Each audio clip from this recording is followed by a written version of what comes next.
سورہ بقرہ جہاں بھی پڑھی جائے گی شیطان وہاں سے پتلی گلی سے شارٹ ہو جائے گا, نکل جائے گا فوراً.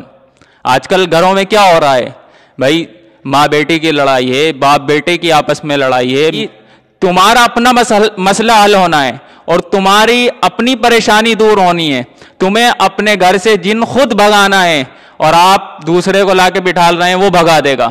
بھائی جتنی ہمدردی اپنے گھر سے یا اپنی روزی سے آپ کو ہو سکتی کسی اور کو ہو سکتی کبھی نہیں ہو سکتی. دوسرے نمبر پر سورہ بقرہ کی فضیلت جان لیجئے. سورہ بقرہ کی فضیلت کیا ہے؟ اللہ کے نبی جناب رسول اللہ صلی اللہ علیہ وسلم نے ارشاد فرمایا ان الشیطان یفر من البیت الذی تقرأ فیہا سورۃ البقرہ, کہ شیطان اس گھر سے راہ فرار اختیار کر لیتا ہے جہاں سورہ بقرہ کی تلاوت کی جائے. سورہ بقرہ جہاں بھی پڑھی جائے گی شیطان وہاں سے پتلی گلی سے شارٹ ہو جائے گا, نکل جائے گا فوراً. آج کل گھروں میں کیا ہو رہا ہے بھائی, ماں بیٹی کی لڑائی ہے, باپ بیٹے کی آپس میں لڑائی ہے, میاں بیوی کی لڑائی ہے, نند اور بھاوج کی لڑائی ہے. یہ ساری لڑائیاں کیوں ہو رہی ہیں؟ کبھی غور کیا؟ شیطان کی وجہ سے ہو رہی ہیں. اور شیطان کو سب سے زیادہ خوشی ہوتی ہے جب میاں بیوی میں لڑائی ہو جاتی ہے. اور اللہ کے نبی ہمیں ایک ایسا محبوب عمل بتا کے گئے ہیں کہ سورہ بقرہ پڑھ لو, انشاءاللہ شیطان آپ کے گھر سے بھاگ جائے گا, کبھی قدم نہیں رکھ سکتا.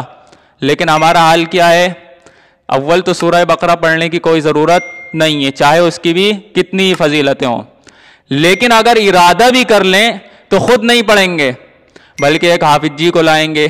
وہ حافظ جی اپنی فیس طے کریں گے, جو بھی ان کا سیلری طے کر لیں وہ طے کی جائے گی, اور پھر 40 دن کے لیے ایک خاص وقت میں وہ آئیں گے اور اسے پڑھ کر کے چلے جائیں گے. بھائی بہت افسوس کی بات ہے کہ اللہ کے نبی نے ایک چیز کی فضیلت بیان کی کہ یہ پڑھنے سے تمہیں یہ ملے گا, یہ فائدہ ہوگا اور اس نقصان سے بچو گے. اب ہم کیا کر رہے ہیں؟ خود تو نہیں پڑھ سکتے, دوسرے کو لا رہے ہیں. اور بھائی تمہارا اپنا مسئلہ حل ہونا ہے اور تمہاری اپنی پریشانی دور ہونی ہے. تمہیں اپنے گھر سے جن خود بھگانا ہے اور آپ دوسرے کو لا کے بٹھال رہے ہیں وہ بھگا دے گا. بھائی جتنی ہمدردی اپنے گھر سے یا اپنی روزی سے آپ کو ہو سکتی کسی اور کو ہو سکتی کبھی نہیں ہو سکتی اتنی ہمدردی. تو آپ خود پڑھیے, اور خود پڑھیں گے تو برکتیں اس کی دیکھیں گے. لیکن حافظ جی کو لے آئے اور حافظ جی سے طے کر لی جو بھی فیس ان کی ہوئی, اور پھر آخر میں وہ بھی مر مر کے آدمی دے رہا ہوتا ہے کہ ارے حافظ جی ایسا ہے کاروبار ٹھیک نہیں چل رہا, اور 700 روپے آپ سے طے ہو تو گئے تھے لیکن 500 ابھی لے لو اور 200 بعد میں. اب بات کا کوئی سوال کبھی نہیں کہ کہاں کب بات کو کب دیں گے, کچھ نہیں. تو اس طرح کی چیزیں ہیں کہ قرآن کریم بھائی خود پڑھیں. کیوں ہم دوسروں کے پاس چلے جاتے ہیں کہ دوسرے ہمارے گھر میں قرآن پڑھیں اور اس سے برکتیں ہوں؟ تم پڑھو گے تو زیادہ برکت ہوگی, اپنی ضرورت کو تم اس سے زیادہ سمجھتے ہو. اسی طرح ہم دعا کے بارے میں کہتے ہیں دعا آپ خود کریں گے تو اتنا زیادہ فائدہ ہوگا جتنا کہ دوسرے کے کرنے سے نہیں ہوگا. اس لیے کہ اپنا درد تو آپ خود جانتے ہیں نا.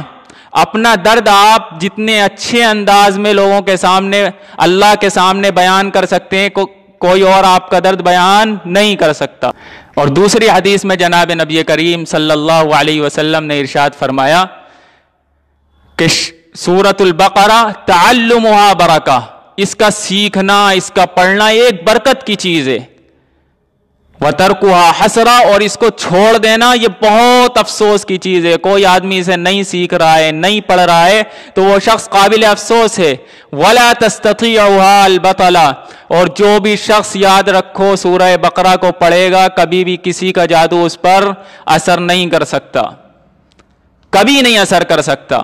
اور ایک حدیث میں آپ نے ارشاد فرمایا, عبداللہ ابن مسعود رضی اللہ تعالی عنہ کی روایت ہے کہ جو شخص رات کو سورہ بقرہ کی 10 آیتیں پڑھ لے تو صبح تک کوئی جن اور شیطان اس کے گھر میں داخل نہیں ہوگا, اور ہر طرح کی بیماری آفت اور رنج سے وہ شخص محفوظ رہے گا.